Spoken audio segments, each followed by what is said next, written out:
नारविन्दं गौर कृपा घनीभूतं प्रभुं श्रीहरिनन्दनं मम जीवन सर्वस्वं भक्त्या नौमि पुनः पुनः राधा कृपामयं वपुं श्री गुरुदिनतारकं प्रभुं श्री गौरगोपालं भक्त्या नौमि पुनः पुनः अजानुलम्बितभुजौ कनकावदातौ संकीर्तनैकपितरौ कमलायताक्षौ विश्वाम्भरौ द्विजवरौ जुगधर्मपालौ वन्दे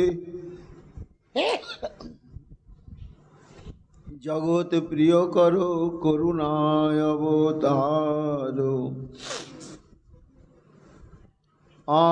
आनन्दलीलामय विग्रहाय हेमावदिव्यच्छविसुन्दराय तस्मै महाप्रेम रसप्रदाय चैतन्यचन्द्राय नमो नमस्ते निरानन्दमिदं सर्वं प्रेमानन्दस्वधिकृतं येन तं सततं वन्दे नित्यानन्दं जगद्गुरुं श्रीअद्वैत नमस्तुभ्यं कलिजानकृपानिधे गौर प्रेम प्रदानाय श्री सीतापतये नमो लादिनी स्वरूपाय गौरांग सुहृदाय च भक्त शक्ति प्रदानाय गदाधर नमस्तुते प्रणमामि श्रीवासं तमाद्यं पंडितं मुदा श्री गौरांग कृपापात्रं कीर्तनानन्दमानसं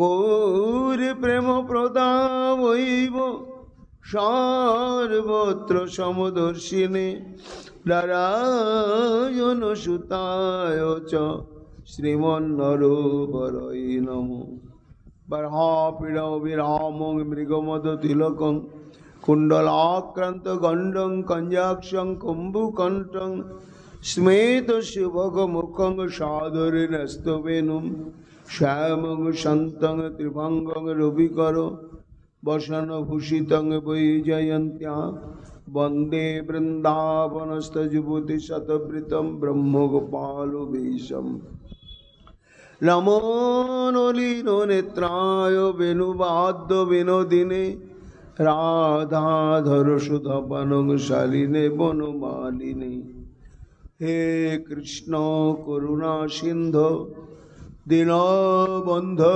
जगत्पते गोपेश गोपिका कांत राधाकांत नमस्तुते मुखं करोति वाचालं पंगुं लंघयते गिरिं जात कृपा तमहं वन्दे परमानन्दं माधवम् तप्तो कांचन गौरांगी राधे वृंदावनेश्वरी वृषभानुसुते देवी तं नमामि हरिप्रिये महाभाव स्वरूपातं कृष्ण प्रिया वरीयसी प्रेमी भक्ति प्रदे देवी राधिका तं नमाम्यहम् वन्दे नंद व्रज स्त्रीणां अदोरेणुमभिघ्नसौ यशांग घुरी कथोद्गीतं पुनाति भुवनत्रयम् अचतुर्वदन ब्रह्मदिवा गुरुपरपुरी अभालोचन शंभुर भगवान बदरायणी जंग प्रभजन्तमनुपेदमपेदकृतं द्वैपायन विरह कातरयजुहावो पुत्रति तन्मयातयतरभयोभिनिदुस्तं सर्वभूतहृदयमुनिमानतोऽस्मि तमादिदेवं करुणानिधानं तमालवर्णं सुहितावतारम् अपारो संसार समुद्र सेतुं भजामहे श्रीभागवत स्वरूपम वंशाकल्पतरुभ्यश्च कृपा सिन्धुभ्येव च पतितानां पावनेभ्यो वैष्णवेभ्यो नमो नमो। जय रूप सनातन भट्ट रघुनाथ श्रीजीवी गोपाल भट्ट दासे रघुनाथ भक्ति भरे बंदी छय कुशायर चरण जहाँ हইতে विघ्न नाश अभीष्ट पूरण।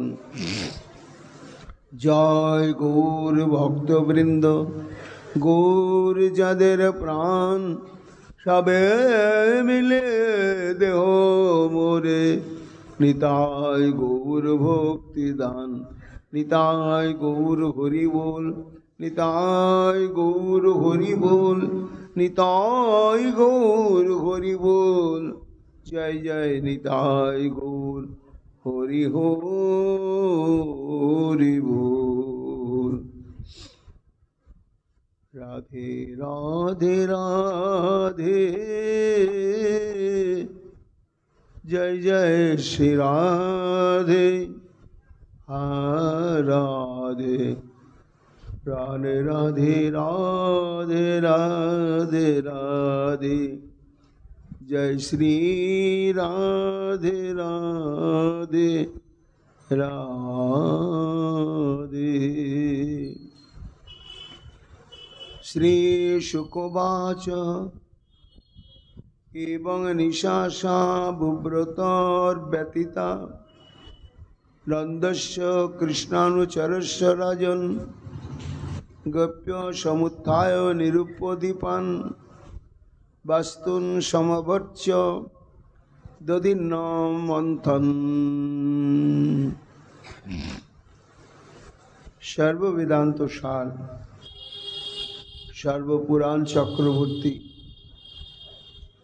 এবং ঈশ্বর পরম কৃষ্ণ শ্রী গোবিন্দের বাংময় বিগ্রহ শ্রী শ্রীমদ্ ভাগবত মহাপুরাণের দশম স্কন্ধের 46তম অধ্যায় সুখদেব গোস্বামী পাদ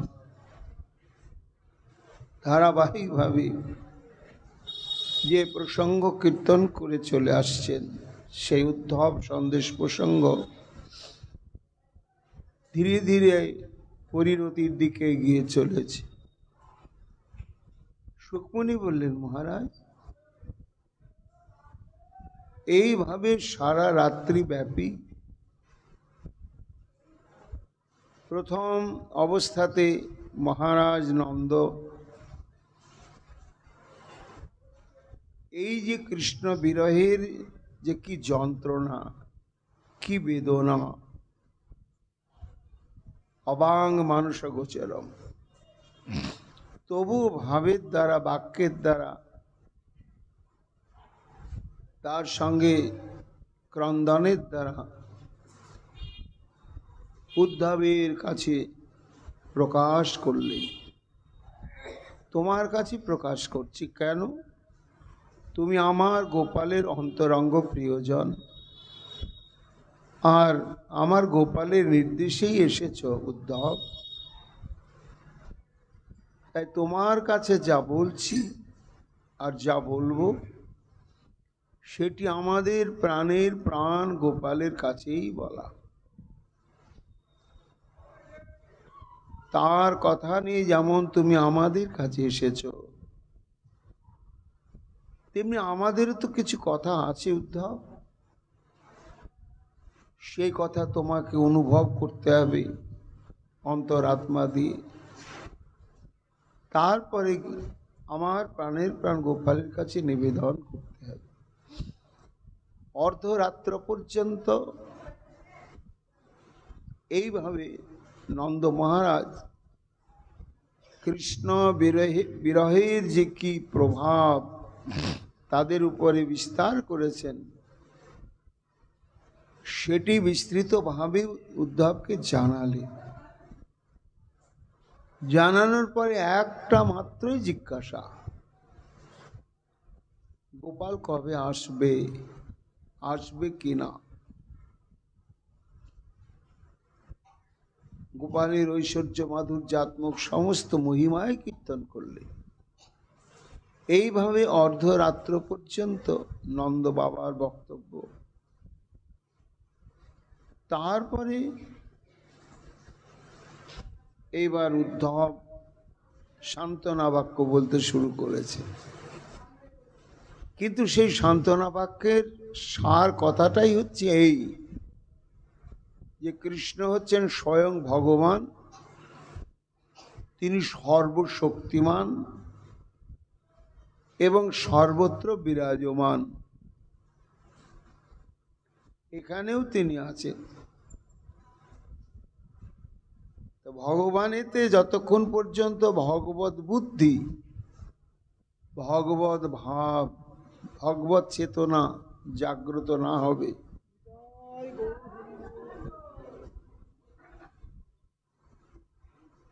যতক্ষণ পর্যন্ত অন্তঃকরণেতে প্রাকৃত বুদ্ধি নিয়ে কোনো আত্মীয় বা পুত্রাদি ভাবনায় স্নেহ কাতরতা বিদ্যমান থাকবে, ততক্ষণই এই কষ্ট পেতেই হবে। এই যেমন কেমন ঘটনা না, সংসারের মধ্যে আমাদের আশেপাশে পাড়াতে কারো পুত্র বিয়োগ হয়ে গিয়েছে, বাবা মা কাঁদতে কাঁদতে একেবারে বারবার অজ্ঞান হয়ে যাচ্ছে, মূর্ছা যাচ্ছে। গ্রামের যিনি একটু বিজ্ঞ ব্যক্তি, শাস্ত্রজ্ঞ, তিনি কি করেন, শেষে গিয়ে ওটাই বুঝাবার চেষ্টা করেন কে কার পুত্র, কে কার পিতা। এ নিয়ে কেঁদো না, বরং এই কান্না আর এই আসক্তি যদি অখিল ব্রহ্মাণ্ডপতি শ্রী গোবিন্দের প্রতি পোষণ করতে পারো, তাহলে দেখবে এক পরা শান্তিতে তোমার হৃদয় পরিপূর্ণ হয়ে গিয়েছে। এই বলে যেমন সেই শোকাহত পরিবারকে বা পিতা মাতাকে ওই ভগবত তত্ত্বজ্ঞানের কথা, ভগবানের করুণা মহিমার কথাই বলে বলে বলে বলে প্রশমন করা হয়, উদ্ধব যেন সেই পথটাই বেছে নিয়েছিলেন। কিন্তু কাকে বলছেন? যিনি আগে হতেই একেবারে সম্যকভাবে জানেন তার পুত্রটি সাধারণ নয়, অসাধারণ পুত্র। কিন্তু অসাধারণ পুত্র তিনি ভগবানও বটে। তা পুত্র এবং ভগবান তার মধ্যে কোনটি গ্রহণযোগ্য? গর্গাচার্য বলে দিয়েছেন আত্মজং, তোমার আত্মাজাত বা ঔরসজাত পুত্র এটি অতি সাবধানে সতর্কতার সঙ্গে একে লালন পালন করবে। কখনো বলেননি যে ভগবানের ন্যায় সিংহাসনে বসিয়ে সেবা পূজা করবে, তা তো বলে না।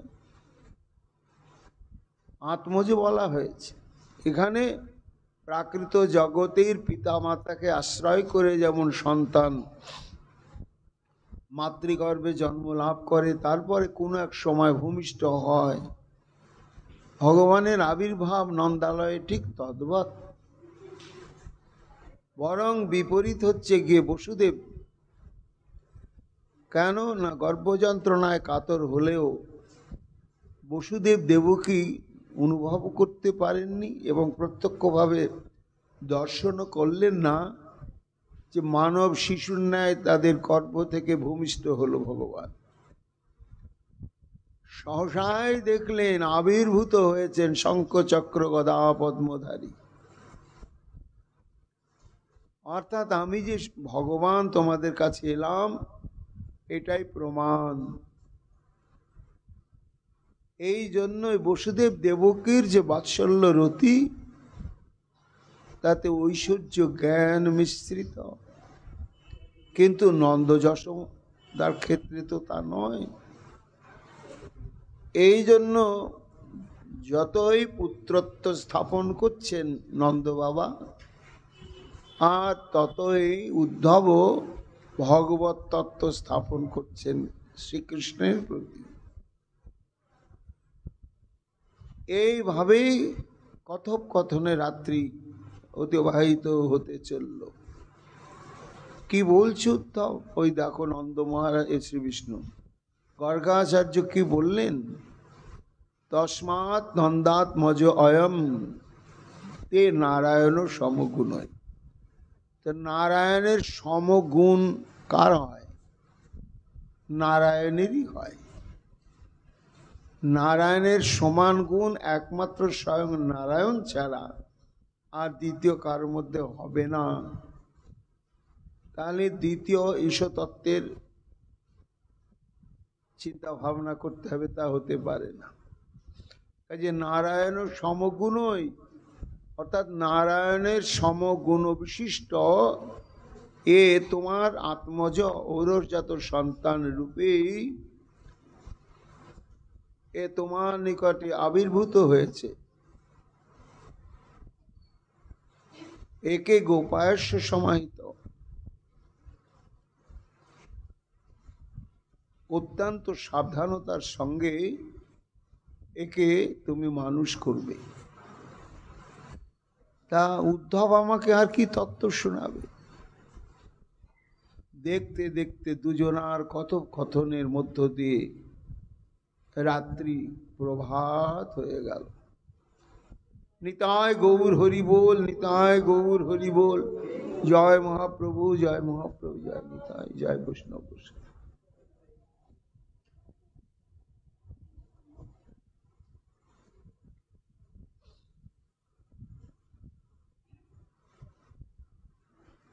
এবার ভোর হয়ে গেল।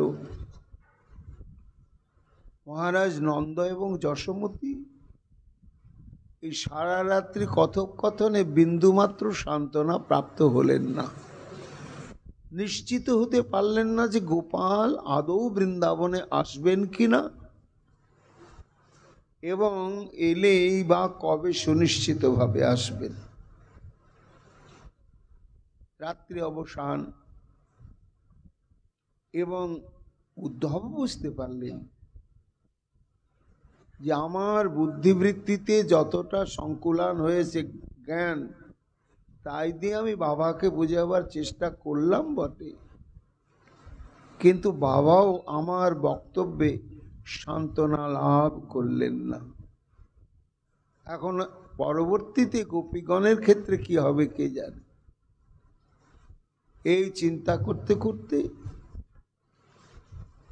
নন্দ বাবার চরণে প্রণাম করলেন, করে বললেন, বাবা রাত্রি তো অবসান হয়ে গেল, এইবার প্রভাতের প্রাতকৃত্যাদি সমাধা করতে হবে। হ্যাঁ উদ্ধব, যাও তুমি শ্রী যমুনায় স্নান করো, আমারও প্রভাতকালীন কৃত্য রয়েছে। এই রূপে নন্দঘোষ আর উদ্ধবেতে রজনী বঞ্চিলা দোহে শ্রীকৃষ্ণ কথাতে। গোপী সব উঠিয়া রজনী অবশেষে প্রদীপ জ্বালিয়া কইল মন্দিরে প্রবেশে। নন্দালয় থেকে যখন উদ্ধব ধীরে ধীরে গোপপল্লীর মধ্য দিয়ে শ্রী যমুনার দিকে এগিয়ে যাচ্ছেন, তখন রাত্রি অবসান, সকাল একেবারে সকাল হয়নি, আবছা অন্ধকার তখনও রয়েছে। অদ্ভুত ধ্বনি কানে এলো উদ্ধবের, আর অদ্ভুত অদ্ভুত দৃশ্য দৃষ্টিগোচর হলো। কি না, ওই যে গতকাল সন্ধ্যা লগ্নে উদ্ধব যখন এই গোকুলে প্রবেশ করলেন, প্রবেশে প্রাক্কালে গোপগণের ঘরে ঘরে যে দৃশ্য, যে ধ্বনি শ্রবণ করেছিলেন, সন্ধ্যাবেলা ঠিক রজনী অবশেষেও সেই দৃশ্যই চোখে পড়ল। তা দীপ দীপ্তর মণিভীর বিরেজু রজ্জু বিকর্ষদ ভুজ কঙ্কনস্রজ চলন নিতম্বস্তন হার কুণ্ডল তিষৎ কপলারণ কুমকুমাননা। দেখাও যাচ্ছে এবং কানে শোনা যাচ্ছে। দুধারে গোপপল্লী, সমস্ত গোপগণের গৃহ, মাঝখান দিয়ে পথ যমুনার দিকে। তা দেখছেন ঘরে ঘরে সমস্ত ব্রজ গোপেরা এবং ব্রজ গোপিকাগণ শেষ রাত্রেই তারা স্নান আদি সমাধা করে শুদ্ধ বস্ত্রাদি পরিধান করেছেন, করে বাস্তুপূজা কইল গোপী প্রতি ঘরে ঘরে। গৃহস্থের এটি আবশ্যিক কর্ম। বাস্তুকে, ভূমিকে ধূপ ধুনা ইত্যাদি দ্বারা অর্চন এবং অভ্যর্থিত করলেন। করার পরে সেই সময়টা তাদের কাছে গুরুত্বপূর্ণ। কিসের জন্য? দধি মন্থনের জন্য। কেন? দধি মন্থন এমন একটি কাজ, সেটি মধ্যরাত্রে করলেও ভালো হবে না, আবার সকালে বা দুপুরে বা বিকালে বা পূর্বাহ্নে করলে মোটেও হবে না। দধি মন্থন করলে প্রকৃত উৎকৃষ্ট মাখন উত্থিত হয় ওই শেষ রাত্রেই মন্থন করলে, অন্য সময় নয়। এই জন্য প্রাথমিক যে সমস্ত মাঙ্গলিক কর্মানুষ্ঠান ছিল, সুসজ্জিতা গোপিকা বৃন্দ তা সমাধা করলেন। করার পরে সুন্দরভাবে সুসজ্জিত হলেন নানা মণিমাণিক্য খচিত অলঙ্কারের দ্বারা। তারপরে প্রদীপ প্রজ্বলিত করে এইবার সব দধি মন্থন করতে উদ্যত হলেন। দৃশ্যটি দেখা যাচ্ছে। উদ্ধব তো মথুরায় এই সমস্ত দেখেননি কখনো, কাজে দর্শনের কৌতূহলটাও তার অন্তঃকরণে রয়েছে। এবং শুধু তাই নয়, অজ্ঞাত কারণে যেন তার নয়নটাকেও ওই সমস্ত অদ্ভুত ব্রজের দিব্যাতি দিব্য দৃশ্যগুলো যেন আকর্ষণ করছে। বলে নয়ন সার্থক হবে, দেখো দেখো। কি চোখে পড়ল না, ওই সমস্ত ব্রজ গোপীগণ তারা সুসজ্জিত, শেষ রাত্রে প্রস্ফুটিত, যার বুক ভরা মধু রয়েছে, কুসুম চয়ন করে মালা গেঁথে পড়েছেন, গলায় পড়েছেন। আর মণিমাণিক্য খচিত অলঙ্কারের তো শেষ নাই। নানা মূল্যবান বস্ত্র, কণ্ঠহার, এ নিয়ে নিকটে প্রদীপ জ্বলছে। প্রদীপের আলো এসে পড়েছে দহন ভাণ্ডের উপরে এবং দধি মন্থনকারী গোপিকা বৃন্দন অঙ্গ প্রত্যঙ্গে। তা দধি মন্থন শুরু করেছেন গোপিকা বৃন্দ। তা যখন শুরু হয় তখন একটু ধীর গতি থাকে, তারপরে আস্তে আস্তে দ্রুত গতিতে মন্থন শুরু হয়ে যায় এবং ঘন ঘন মাখন তার থেকে উঠিয়ে সংরক্ষণ করতে হয়। তন্ময়ত্ব বশত তাদের এই দধি মন্থন ক্রিয়াটি আরো দ্রুত থেকে দ্রুততর গতিতে চলতে থাকে। শুকমণি বলছেন, মহারাজ ওই দেখো, নির্নিমেষ নয়নে উদ্ধব তাকে দেখছে যে রমণীরা তো অলঙ্কারাদিতে সুন্দর হয়, মথুরা তো অনেক সুন্দরী সুন্দরী রমণী রয়েছে, তারা অলঙ্কার পরে, কিন্তু তাদের সৌন্দর্য দর্শনে অন্তঃকরণে একটা সাধারণ রাজসিক ভাবের উদয় হয়। আর এই যে বৃন্দাবনের গোপিকা বৃন্দ দর্শন করার সঙ্গে সঙ্গে যেন অনির্বচনীয় অপার্থিব এক চিন্ময় আনন্দের অনুভূতিতে অন্তঃকরণ পূর্ণ হয়ে যায়, জন্ম এবং জীবনকে সার্থক বলে মনে হয়। অথচ এরা ব্রাহ্মণীয় নন, উচ্চ বর্ণের রমণীয় নন, জাতিতে গোয়ালা। আলো এসে পড়েছে তাদের মুখমণ্ডলে, অঙ্গ প্রত্যঙ্গে, তন্ময় হয়ে দধি মন্থন করছে, কণ্ঠহারটি দুলছে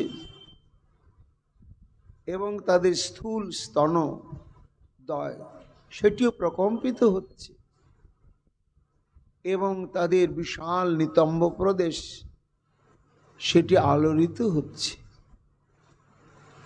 প্রত্যেক ব্রজমাই আবার কুমকুমের প্রলেপ দিয়েছে বদনে, তারপরে মণিকুণ্ডল পরা আছে কর্ণে কর্ণে। তা সেই মণিকুণ্ডলের ছটা গণ্ডস্থলে লেগে আর ওই কুমকুম লিপ্ত রঞ্জিত মুখমণ্ডল তার যে কি অনবদ্য অপার্থিব শোভা বিস্তার করেছে, সেই সৌন্দর্য মাধুর্যের সিন্ধুতেই যেন উদ্ধবের প্রাতঃস্নান হয়ে যাচ্ছে। বাস্তু পূজা কইল গোপী প্রতি ঘরে ঘরে, দধি মন্থে ব্রজ নারী হেন অবসরে। মণিময় কুণ্ডল কপলে বিরাজিত, ভুজ যুগে কনক কঙ্কন বিলসিত। ওইসব মণিমাণিক্য খচিত অলঙ্কার প্রদীপের আলো লেগে ঝলমল ঝলমল ঝলমল করছে। উদ্ধব একটু দাঁড়িয়ে দাঁড়িয়ে দেখছে। তার সঙ্গে আরো একটি অদ্ভুত দৃশ্য চোখে পড়ল। কি? উদ্গায়িতাম অরবিন্দ লোচনম ব্রজাঙ্গানরং দিবম স্পৃশধ্বনি দদ্নস্য নির্মন্থন শব্দ মিশ্রিত নিরস্বতে যেন দিশাম মঙ্গলম। উদ্গায়িতাম, উদ্গায়তি অর্থাৎ অতি উচ্চস্বরে তারা গান গাইছে। কার গান? যার রূপে রাক্ষণ ডুবায় বিশ্ব ত্রিভুবন সর্বপ্রাণী করে আকর্ষণ। কে না ভোলে? কি সখ্য রসে সখাগণ, বাৎসল্য রসে পিতামাতা ইত্যাদি সমস্ত গোপীবৃন্দ, আর মধু রসাশ্রিত সীতা সে গোপীগণ। কে না ভোলে গোবিন্দের অনবদ্য মাধুর্য দর্শন মাত্রে? তাই শুকমুনি বলছেন, মহারাজ পরীক্ষিত, উদ্ধবের কানে অমৃতময় গানের ঝঙ্কার, গানের সুর। উদ্গায়তি, তারা অতি কণ্ঠ ছেড়ে গাইছে, গুনগুন করে নয়। কার প্রসঙ্গ গাইছেন? একটা বিশেষণে কথাটা পরিষ্কার হয়ে গেল উদ্ধবের কাছে। কৃষ্ণ বললেন না, গোবিন্দ মাধবাদী কোনো নাম বললেন না। শুকমনি বলছেন অরবিন্দ লোচনম, অর্থাৎ অরবিন্দ লোচন বিশিষ্ট যিনি, তিনি কে না? তিনি একমাত্র শ্রী গোবিন্দ আমার। সদ্য সমদ বিকশিত নীল শতদল বিনিন্দিত তার আয়ত নয়ন, সৌন্দর্য এবং অমৃতের সিন্ধু। সেই সৌন্দর্য এবং অমৃতের সিন্ধু স্বরূপ গোবিন্দের কথা দধি মন্থনের ছন্দে ছন্দে তালে তালে উচ্চস্বরে গান করছেন। এবং সেই গানে গানে ব্রজঙ্গনারাং দিবম অস্পৃশ্যধ্বনি, শব্দটা এমনি, তারা তো গলা ছেড়ে গাইছেন, গুনগুন করে নয়। তো সেই ধ্বনি তো উচ্চস্বরে চারিদিকে ছড়াচ্ছে, তার সঙ্গে কঙ্কন কিঙ্কিনি ইত্যাদি বাজছে, সেই ধ্বনি মিশ্রিত হয়েছে। তার সঙ্গে আবার ধ্বনি মিশ্রিত হয়েছে, দধিমন্থন যে হচ্ছে, ঘরের ঘরের একটা শব্দ হয়, সেই শব্দটাও অতি মধুর হয়ে মূল ওই সঙ্গীতের সঙ্গে মিশে বিশাল সঙ্গীত ধ্বনি সৃষ্টি করেছে। করে সেটি সেই শব্দ চারিদিকে ছড়াতে ছড়াতে ছড়াতে ছড়াতে কত দূর গিয়ে পৌঁছালেন না দিবম অস্পৃশদ ধ্বনি। দিবম শব্দ হচ্ছে আকাশ মার্গ, গগন, একেবারে গগন পর্যন্ত পৌঁছে গেল সেই ধ্বনি। গোপিকা বৃন্দের কণ্ঠ নিঃসৃত আমার মদন গোপালের মহিমা সূচক এবং তার রূপ গুণাদি লীলা বিষয়ক গান অত দূর পৌঁছে গেল, চারিদিকে ছড়িয়ে গেল। দধ্নশ্চ নির্মন্থন শব্দ মিশ্রিত, এই এতগুলো ধ্বনি একসঙ্গে সংমিশ্রিত হওয়ার জন্য সুকমণি বলছেন মহারাজ পরীক্ষিত ওই ধ্বনিটা আরো জোরদার হয়ে গিয়েছিল। কার প্রসঙ্গ? অরবিন্দ লোচন আমার শ্রী গোবিন্দের। এবং শুধু তাই নয়, উদ্ধম আরো অন্তরাত্মাতে অনুভব করলে কি না, এই যে আকাশ পর্যন্ত একেবারে বিস্তার লাভ করলে সে নিশান্তকালে গোপীগণের কণ্ঠ নিঃসৃত কৃষ্ণের মহিমা সূচক গান, তাতে কি হলো? নিরস্বতে যেন দিশাম অমঙ্গলম। ওই ধ্বনি তরঙ্গ যত দূর পৌঁছে গেল, 10 দিক, নিচে উপরে এবং অষ্টদিকে যত দূর পৌঁছে গেল, নিরস্বতে দূর হয়ে গেল, নিরসিত হয়ে গেল কি? অমঙ্গলম। যত প্রকার অমঙ্গল রাশি থাকে সমস্ত প্রকার অমঙ্গল দূর হয়ে যাচ্ছে গোপীগণের কণ্ঠ নিঃসৃত সেই উচ্চ সঙ্গীত ধ্বনি 10 দিক পরিব্যাপ্ত হয়ে। কেন না? গানের বিষয়বস্তুটি সাধারণ কোনো মানুষকে নিয়ে নয়, সাধারণ কোনো সন্তানকে নিয়ে নয়, কি সাধারণ ভগবত তত্ত্বকে নিয়ে নয়। মাধুর্য ভগবত্তা সার ব্রজে কইলে পরচার, সেই তত্ত্ব বিশেষ। সেই এমন আমার গোবিন্দের গুণগানের বৈশিষ্ট্য কি না? বৈশিষ্ট্য হচ্ছে হে লয়া শ্রদ্ধয়া, বা যেমন করেই হোক যদি শ্রবণ কানের মধ্যে একবার প্রবেশ করে কিংবা কণ্ঠে সমুচ্চারিত হয়, তাহলে কি হয় না? সমস্ত অমঙ্গল দূর হয়ে যায়।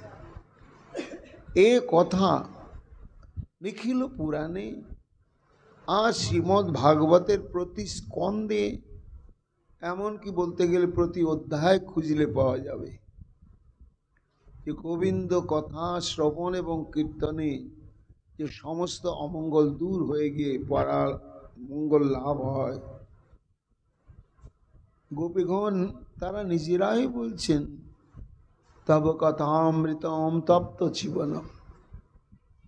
কি আছে তোমার কথার মধ্যে? কি অদ্ভুত তপ্ত জীবনম। এই তপ্ত জীবন 2 প্রকার মানুষের। এক হচ্ছে সংসারের ত্রিতাপ জ্বালায় জর্জরিত, যাদের একটু অনুভব হয় তারাই বোঝে যে সংসারটা কত বেদনার, কত যন্ত্রণার, কত দুর্বিষহ। তখন তাদের সারা দিন রাত ও জ্বালায় জ্বালায় অতিবাহিত হয়। তো এইরকম সংসার তাপে প্রতপ্ত যারা, তাদের কাছে হে গোবিন্দ, হে শ্যামসুন্দর, হে প্রীতম, তোমার কথা হচ্ছে অমৃত। সেই সন্তাপিত জীবনকে অমৃতের স্পর্শে প্রশান্ত করে দেয়। এটা একটা অলৌকিক বৈশিষ্ট্য, যেটি অন্যান্য ভগবৎ স্বরূপ কারো মধ্যে নেই। একমাত্র ব্রজেন্দ্র নন্দন শ্রীকৃষ্ণই বর্তমান। আর তপ্ত জীবন দ্বিতীয় প্রকার কাদের? যারা তাদের সংসার তাপ নেই, তারা ভজন করতে করতে করতে প্রেম স্তর পৌঁছে গিয়ে তার আরো উপরে পৌঁছে গেল। প্রেম, স্নেহ, মান, প্রণয়, রাগ, অনুরাগ। অনুরাগের ঘরে যখন পৌঁছে গেল তখন তাদের একটা জ্বালা। কি জ্বালা? এক মুহূর্তের জন্য ভগবত অনুভূতি যদি অন্তর থেকে মুছে যায় তখন মৃত্যু যন্ত্রণা, ভগবত বিরহ তাদের কাছে দুর্বিষহ। এইরকম বিরহী কৃষ্ণ ভক্তগণ, তাদের যে দুর্বিষহ জ্বালা, এই জ্বালা প্রশমনের একমাত্র অমৃতময় ঔষধি হচ্ছে তব কথামৃতম। তা গোবিন্দের এই কথামৃতের এমনি বৈশিষ্ট্য। আর কি বৈশিষ্ট্য? কলমশাপহম। কোটি কোটি জন্মের যত পুঞ্জীভূত ভয়ঙ্কর, যা প্রায়শ্চিত্তের দ্বারাও সংশোধন হবে না এমন রাশি রাশি পাপ যদি থাকে, আর তিনি যদি সাধুর সঙ্গে একবার সাধু মুখনিসৃত গোবিন্দের লীলামৃত কথা শ্রবণ করেন, কলমশাপহম, বিনা প্রায়শ্চিত্তে এবং বিনা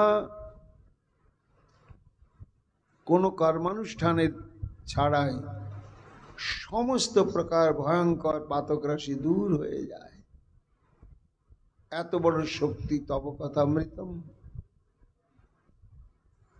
শ্রবণ মঙ্গলম। প্রশ্ন হচ্ছে তাহলে শুনতে হবে, তার সঙ্গে আরো ভজন সাধন কিছু আনুষঙ্গিক করতে হবে, তবেই তো? বলে না না না না না, আনুষঙ্গিক ভজন সাধনের কোনো অপেক্ষাই নেই। শুধু সাধু মুখে সাধু সঙ্গে বসে তার লীলা কথা শুধু শ্রবণ করা। এই শ্রবণ করতে থাকলেই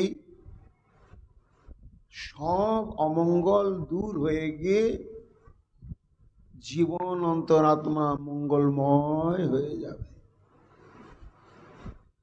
সেই গোবিন্দের লীলা কথা দধিমন্থন করতে করতে তন্ময় হয়ে গিয়ে গোপিকা বৃন্দ তারা গাইছেন, বিস্তৃত হয়ে যাচ্ছে চারিদিকে।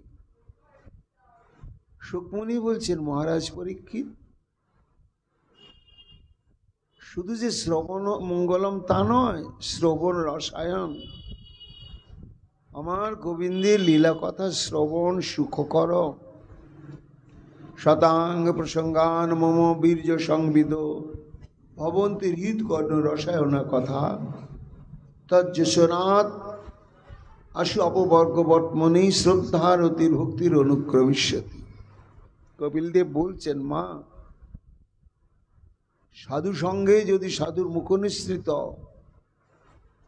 আমার কথা কেমন বীর্য সংবিদ, অর্থাৎ অদ্ভুত ঐশ্বর্য মাধুর্যাত্মক। এই লীলার কথা হচ্ছে মিষ্টি মধুর, হৃদ কর্ণ রসায়না, অর্থাৎ কানও শীতল হয়ে যায় আর অন্তরাত্মা অন্তঃকরণও শীতল হয়ে যায়।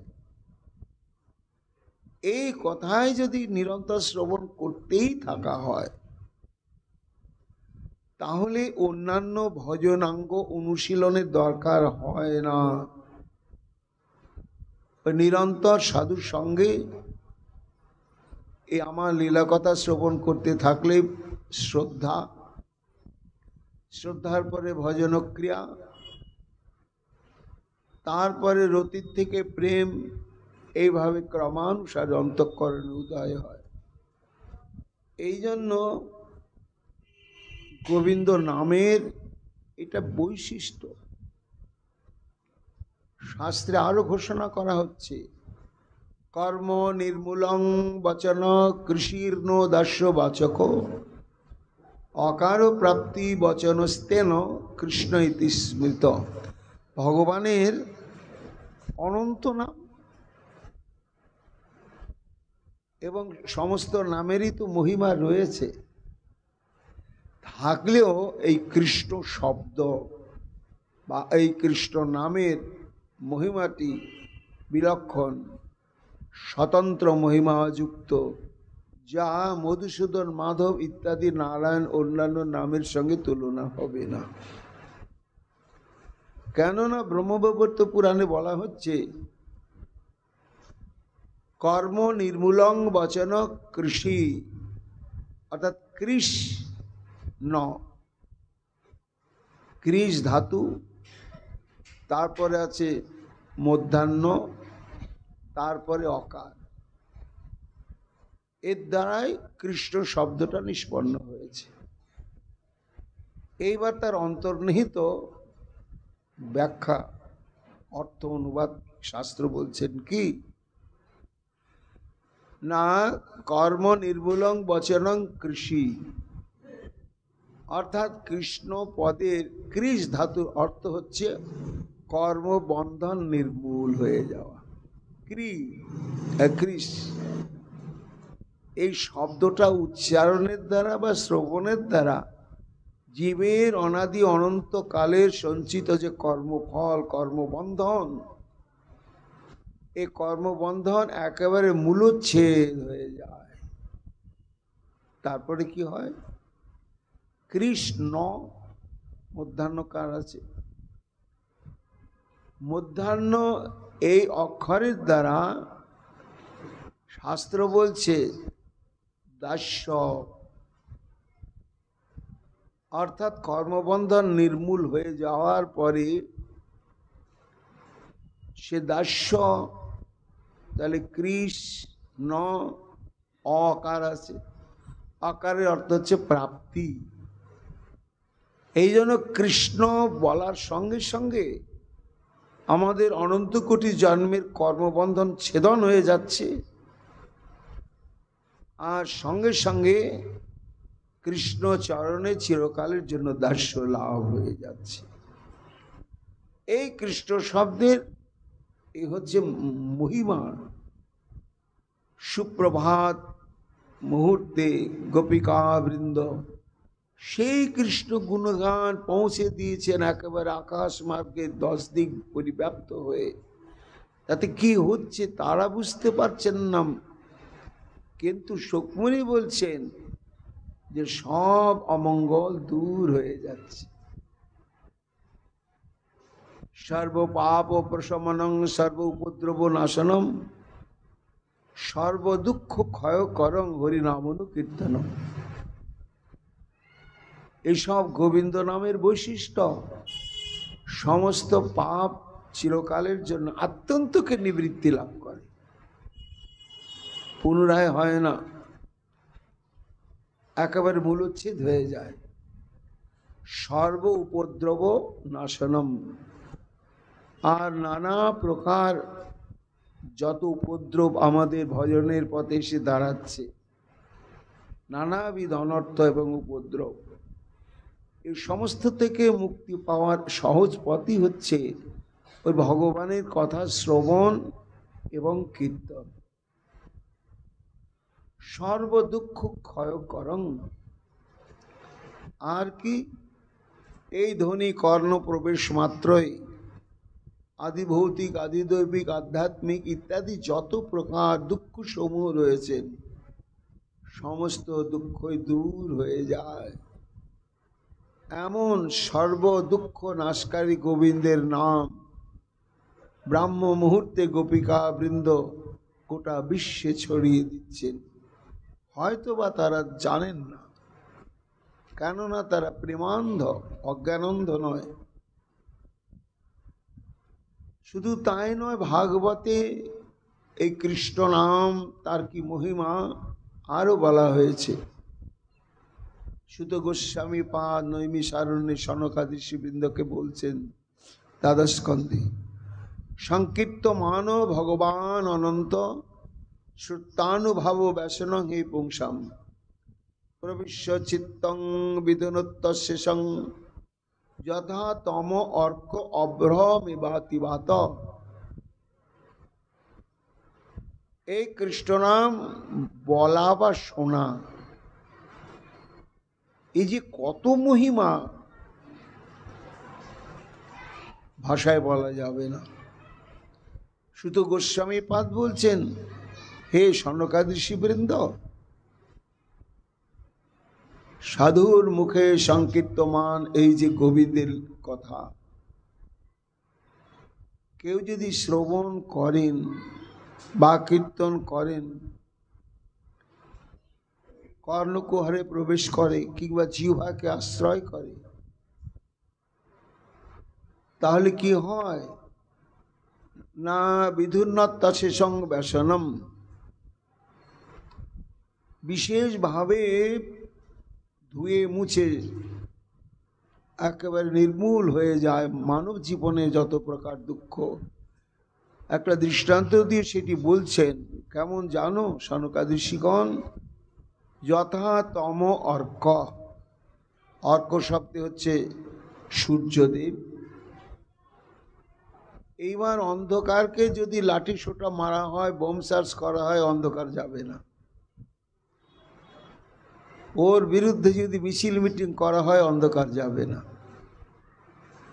কিন্তু সূর্যদেব যদি উদয় হয়, তখন অন্ধকারকে ডাকলেও আর থাকবে না, স্বাভাবিকভাবেই পালিয়ে যায়। তাই সূর্য যেমন সমুদিত হলে অন্ধকারকে আর কখনো বিতাড়িত করতে হয় না, ও রাখাই যাবে না ধরে, ও আপনিই পালিয়ে যাবে, এমনভাবে পালিয়ে যাবে আর কখনো আসবে না। তেমনি যদি এই কৃষ্ণের নাম কেউ মুখে উচ্চারণ করেন কিংবা কর্ণে গ্রহণ করেন, তাহলে তার অন্তরের মধ্যে যত দুঃখ, প্রাকৃত জগতের যত ঘাত প্রতিঘাত, দুঃখ, বেদনা, যন্ত্রণা ইত্যাদি রয়েছে, সবগুলো আপনা আপনি পালিয়ে চিরকালের জন্য চলে যায়। যথা তম অর্ক। আবার আর একটা দৃষ্টান্ত দিলেন, অভ্রমিবাতিবাত, অতিবাত যথা অভ্র। অভ্র শব্দ হচ্ছে মেঘ।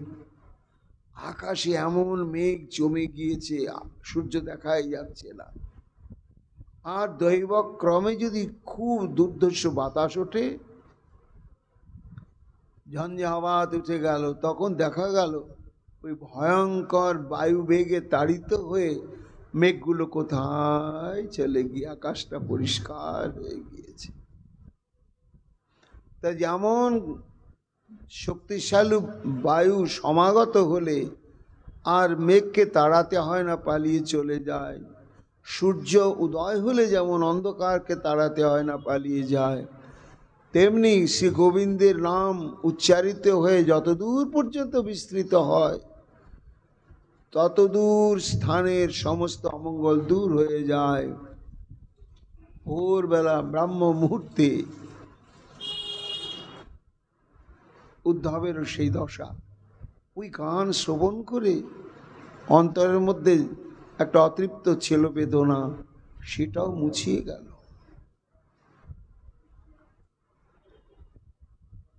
এইবার ধীরে ধীরে ভবতুদিতে সূর্যে নন্দদারি ব্রজ কষ দৃষ্টা রথং শতকম্ভং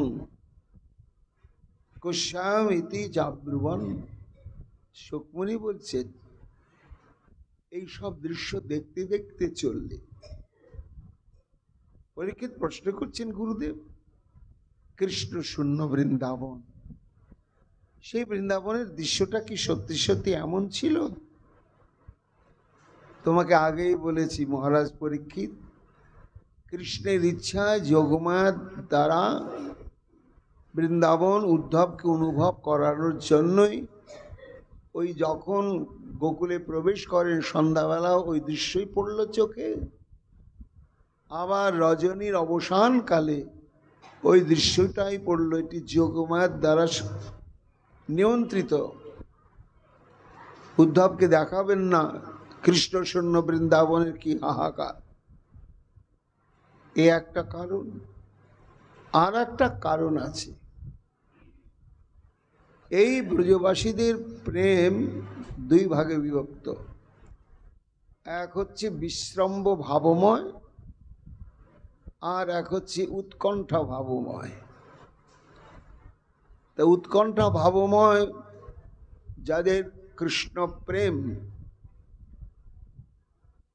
এই ধরনের গোপিকাবৃন্দ অন্ন জল ত্যাগ করেছেন, গৃহাদি ত্যাগ করেছেন, দেহ ধর্ম গেহ ধর্ম ত্যাগ করেছেন।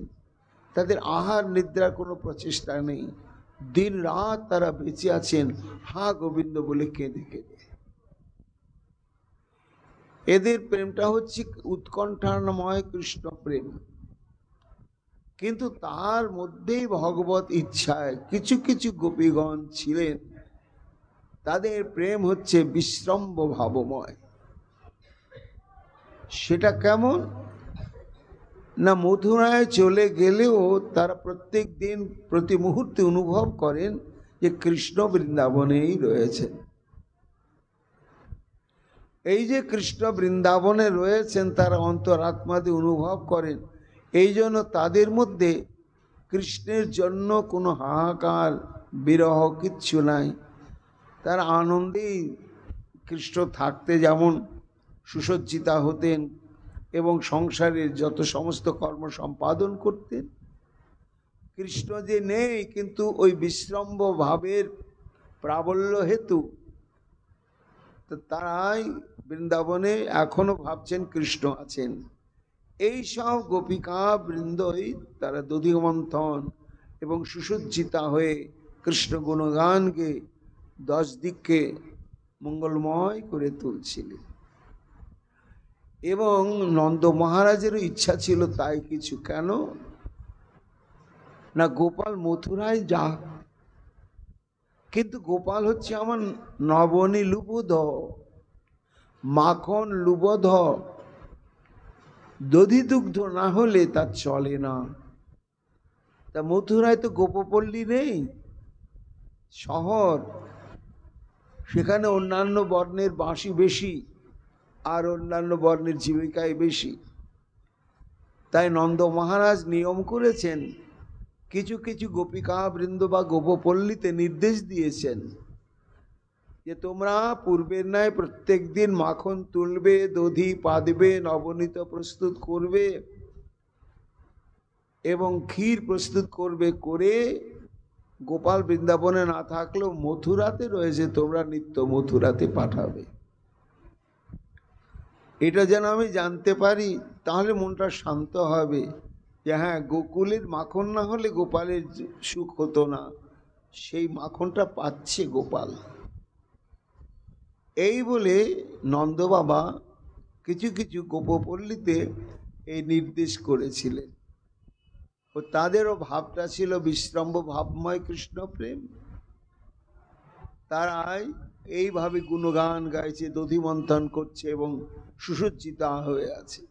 আর তাদেরকেই উদ্ধব দর্শন করতে করতে সূর্য উদিত হয়ে গেল। তখন ধীরে ধীরে ভগবত তুদিতে সূর্যে নন্দদারি ব্রজকশ, নন্দ মহারাজের আলয় পরিত্যাগ করে উদ্ধব শ্রী যমুনায় চললেন, সেখানে স্নান এবং অন্যান্য প্রাতঃকৃত্যাদি সমাধা করবার জন্য। এদিকে হলো কি না, ব্রজৌ কষ দৃষ্টারতং শতকম্ভম কোষায়মিতি শ্রাবুবন। গভীর অরণ্যানীর মধ্য থেকে কৃষ্ণ বিরোহিনী কোনো গোপিকা কোনো কারণবশত বেরিয়ে নন্দালয়ের সম্মুখে গিয়েছিলেন। আর সেখানেই দেখছেন কি একেবারে সোনা বাঁধানো রথ, বিশাল উঁচু, আর কত মণিমাণিক্য, কত সমস্ত কিঙ্কিণী ঘণ্টা ঝুলছে। আবার নন্দালয় রথ। এই রথ কেন নন্দালয়? ওখান থেকে দেখেই তার কারণটা অনুসন্ধান করতে না পেরে এইবার কৃষ্ণ বিরোহিণী গোপিকাবৃন্দ যেখানে ছিলেন তাদের গোষ্ঠীর সঙ্গে মিলিত হয়ে বললেন, ভাই আমি নন্দালয় গিয়েছিলাম, ওইদিকে দেখলাম এক অদ্ভুত রথ। দেখিল সুবর্ণ রথ নন্দের দুয়ারে, দুই চারি গোপী মেলি বলা বলি করে। এই রথ কাহার?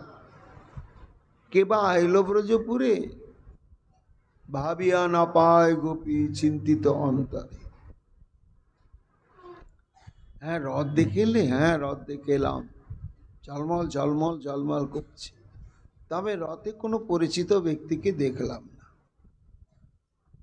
তাহলে আবার রথ কেন এলো, কোত্থেকে এলো?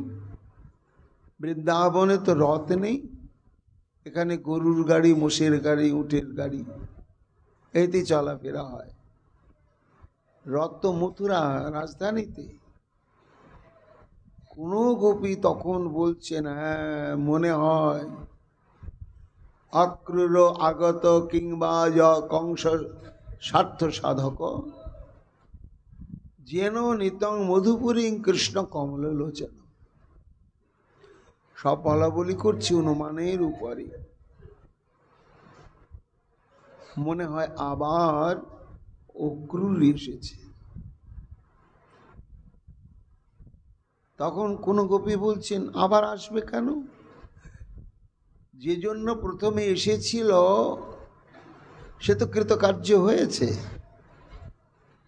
হয়ে একেবারে সফল মনোরথ, পূর্ণ মনোরথ হয়ে বৃন্দাবন থেকে চলে গিয়েছে মথুরায় আমাদের অন্তরাত্মাকে নিয়ে। এইটাই তো ছিল তার উদ্দেশ্য, তার একমাত্র কারণ। কিন্তু আবার কেন সে আসবে? তখন কোন কবি বলছেন, আসবে না। আরে অক্রূর সে তো প্রভুর ভক্ত, যেমন তেমন ভক্ত নয়। প্রভু কংসের অত্যন্ত শুভাকাঙ্ক্ষী, হিতাকাঙ্ক্ষী, অনুগত ভক্ত, ভৃত্য। কংসস্য অর্থ সাধক। কংসের যাতে কল্যাণ হয়, হিত সাধন হয়, সেটা পাপময় কর্ম কি পুণ্যময় কর্ম হবে সেটা বিচার করেন অক্রূর। প্রভুর মঙ্গলের জন্য সে সব করতে বাধ্য। বলে অক্রূর? কোন অক্রূর ভাই? কোন গোপিকা বৃন্দ বলছেন, ওহো মনে নেই, যেন নিতং মধুপুরী কৃষ্ণ কমল লোচনম। আর সেই অক্রূর, অক্রূর নয় ক্রূর, যে আমাদের এই বৃন্দাবন হতে প্রাণের প্রাণ, আত্মার আত্মা, পদ্মলোচন প্রাণবল্লভ শ্রী গোবিন্দকে এই বৃন্দাবন থেকে নিয়ে মথুরায় চলে গিয়েছেন। সেই অক্রূরই আবার মনে হয় রথ নিয়ে এসেছে। অনুমান করিতে হবে, কোন গোপী বলে সেই বা অক্রূর হয় কংস অনুচরে। তখন কোন গোপী বলছেন, আবার আসবে কেন? যে জন্য এসেছিল সেটা তো সুসিদ্ধ হয়েই গিয়েছে। কৃষ্ণকে নেবার জন্য বৃন্দাবনে এসেছিল, নিরাপদে বিনা বাধায় কৃষ্ণকে নিয়ে চলে গিয়েছে, আর তো কৃষ্ণকে ফিরিয়ে আনেনি। তাহলে আবার দ্বিতীয়বার এই গোপপল্লী বৃন্দাবনে অক্রূরের আসার কারণটা কি? তখন কোন গোপী বলছেন, আছে আছে কারণ। তোমরা তো জানো যে আমাদের প্রাণবল্লভ শ্রী গোবিন্দকে নিয়ে গিয়ে কংস কিন্তু লাভবান হতে পারেন, ও প্রাণটায় শেষে দিয়ে দিতে হয়েছে। যে কংস হরিবোল হয়ে গিয়েছে, আর নেই, বেঁচেও নেই, তা কি জন্য তার অনুগত ভৃত্য ভক্ত অক্রূর আবার এই বৃন্দাবনে আসবে গোপপল্লীতে? তখন কোনো গোপী বলছেন, আরে ভাই বোঝো না, ও তো কংসের চরম হিতাকাঙ্ক্ষী। তা কংস তো মারা পড়লো, তাহলে তো হিত হলো না অহিত হলো। বলে না, অক্রূর জানে এটা তার মৃত্যু ছিল, হলো, কিন্তু এরপরে তো তার আত্মা রয়েছে, আত্মার তো সদ্গতি সাধন করতে হবে, এটার দায়িত্ব তো আমার উপরেই। কেন আমি যেভাবে গুরুত্বপূর্ণভাবে আমি তার হিত কামনা করি, তার নিজস্ব সন্তানাদিও করে না। তাহলে তার দেহটা নাশ হয়ে গেল, কিন্তু তার প্রেতাত্মার তো সদ্গতি করতে হবে, তার সদ্গতি করতে হবে, ভালো কথা। তাতে রথ নিয়ে আবার এই বৃন্দাবন আসার কারণটা কি? কারণ আছে। কেন না, শাস্ত্র বলছে প্রেতাত্মার সদ্গতি লাভ হয় যথাবিহিতভাবে পিণ্ড যদি প্রদান করা হয়। সেই পিণ্ড প্রদান করলে মন্ত্রপুত পিণ্ড বিগত আত্মা প্রাপ্ত হয়, হয়ে গিয়ে তখন তার পরাগতি লাভ হয়। ও তাহলে ওখানে পিণ্ড দেয়নি, আবার মরতে রথ নিয়ে কেন এখানে? না না, ও তো কংসের হিতাকাঙ্ক্ষী অক্রূর। সে মনে করলে আমার প্রভুর আত্মাকে উদ্ধার করতে গেলে এই প্রচলিত পিণ্ডের দ্বারা আরাধনা করলে হবে না। এই জন্য তার আত্মাকে উদ্ধার করতে গেলে এই বৃন্দাবনে যে সমস্ত ধর্ম উল্লঙ্ঘনকারী গোপিকা বৃন্দ, সেই গোপিকা বৃন্দের হৃদ পিণ্ডগুলোকে নিয়ে এসে যদি আমি কংসের উদ্দেশ্যে পিণ্ড প্রদান করি, তাহলে কংসের বিগত আত্মার সদ্গতি লাভ হবে। এই জন্যই মনে হয় ওই অক্রূর আবার এসেছে আমাদের হৃদ পুণ্যগুলোকে নিয়ে, ও মথুরায় যাবে রথে করে, গিয়ে কংসের সদ্গতির জন্য পিণ্ড প্রদান করবে। বলতে বলতে কৃষ্ণ বিরহিণী গোপীগণ আবার কৃষ্ণ বিরহে তারা কাঁদতে শুরু করলেন। এমন সময় সুকমণি বলছেন, মহারাজ, তত স্ত্রীণাং বদন্তিম উদ্ধব অগাত কৃতান্নিক। এদিকে শ্রী যমুনায় স্নান তর্পণাদি সমাধা করার পরে তো স্নানের সময় শ্রীকৃষ্ণের প্রসাদী যত দ্রব্য অঙ্গে ছিল সব সযত্নে সংরক্ষণ করে অন্য বস্ত্রাদি পরে এসে যমুনায় স্নান এবং অন্যান্য ক্রিয়াদি সম্পাদন করলেন। তারপরে যথাবিহিত মন্ত্র স্মরণাদির পরেতে আবার কৃষ্ণপ্রসাদী বস্ত্র অলঙ্কার এবং অমলিন পদ্মমাল্য ইত্যাদি সব পূর্বে নয় অঙ্গে ধারণ করেছে। ধারণ করে এইবার তিনি জানতে পেরেছেন যে নন্দালয়ে এসে নন্দ বাবাকে পাওয়া গেল বা যাবে, কিন্তু গোপীগণের কোনো নির্দিষ্ট আলয় নেই। 84 ক্রোশ বৃন্দাবন গৃহে গৃহে অনুসন্ধান করলে কখনো গোপীদের সন্ধান পাওয়া যাবে না। কেন না, শ্রীকৃষ্ণ মথুরায় চলে যাওয়ার পর দিন থেকে গোপীর আর কেউ ঘরে ফেরেনি।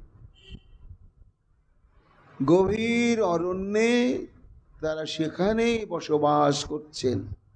তাদের আত্মীয় স্বজন পরিজন কেউ ফিরিয়ে আনতে পারেননি এবং আনার প্রয়োজন বোধ করেনি। কেন না, যাদের মনের ভারসাম্য হারিয়ে গেছে, তাদেরকে সংসারে নিয়ে এসে নিজেরাই বিব্রত হওয়া ছাড়া কিছু না। কাজেই সেই কান্না, সেই আর্তনাদ ওরা যেখানে থেকে করবে সেখানেই করবে। এই জন্য কৃষ্ণ অনুরাগিনী গোপিকা বৃন্দের স্বজন আত্মীয় তারা তাদের কারকেও ফেরায়নি। তারা গভীর অরণ্যেই আশ্রয় করে আছেন, সেখানেই তারা দিন রাত্রি অতিবাহিত করেন কৃষ্ণ কথা প্রসঙ্গে। এখন উদ্ধব চিন্তা করছেন এরা থাকে কোথায়, আমি সন্ধান পাবো কি করে। জনৈক ব্রজবাসীকে জিজ্ঞাসা করলেন, একটু বলে দিতে পারেন কৃষ্ণ প্রিয়াগণ কোথায় থাকেন? কৃষ্ণ প্রিয়া মানে কৃষ্ণ কান্তা মানে কৃষ্ণ পত্নী। ব্রজবাসী তো হতবাক, বলছি কে তুমি, জানো না? কৃষ্ণ প্রিয়া বলে বৃন্দাবনে কেউ নেই। আরে কৃষ্ণের তো বিবাহই হয়নি, আদৌ যার বিবাহ হয়নি তার কান্তা কি, তার পত্নী বা কি, আর তার প্রিয়তমাই বা কি? হ্যাঁ, তবে একটা কথা শোনো, এই বৃন্দাবনের কিছু গোপিকা বৃন্দ কৃষ্ণকে একটা অনন্য সাধারণ ভাবে ভালোবেসে ফেলেছিল।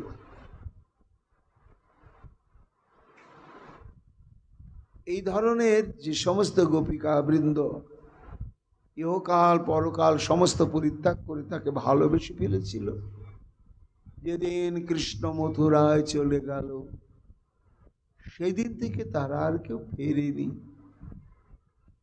গভীর অরণ্যে তারা অবস্থান করছে। আজও কেউ জানে না যে তাদের নির্দিষ্ট অবস্থানের জায়গা কোথায়। কখনো কখনো যদি তারা গভীর অরণ্য থেকে বেরিয়ে আসে, তাদের নিকটে যাওয়া যায় না, কেননা তাদের শরীর থেকে ভয়ঙ্কর দুর্বিষহ সন্তাপ চারিদিকে বিকীর্ণ হচ্ছে। কাজে তাদেরকে পেতে গেলে এই বৃন্দাবনের বনে বনে অনুসন্ধান করতে হবে। উদ্ধব চিন্তা করলেন, এই ব্রজগোপী মনে মনে গোবিন্দের শরণাগত হলেন। প্রভু গো, তুমি যেমন গোপীদের সন্ধান বলে দিয়েছিলে, তারা বৃন্দাবনে থাকে, তাদের মহিমা তুমি বললে, কিন্তু তাদের কাছে যাব কি করে তুমি যদি কৃপা না করো? গোপীগণের কৃপা না হলে গোবিন্দ চরণ পাওয়া যাবে না, আর গোবিন্দের কৃপা না হলে গোপীদের সঙ্গ প্রাপ্ত হওয়া যাবে না। হঠাৎ কানে ভেসে এলো হা কৃষ্ণ বলে ক্রন্দনের ধ্বনি, আর্তনাদ।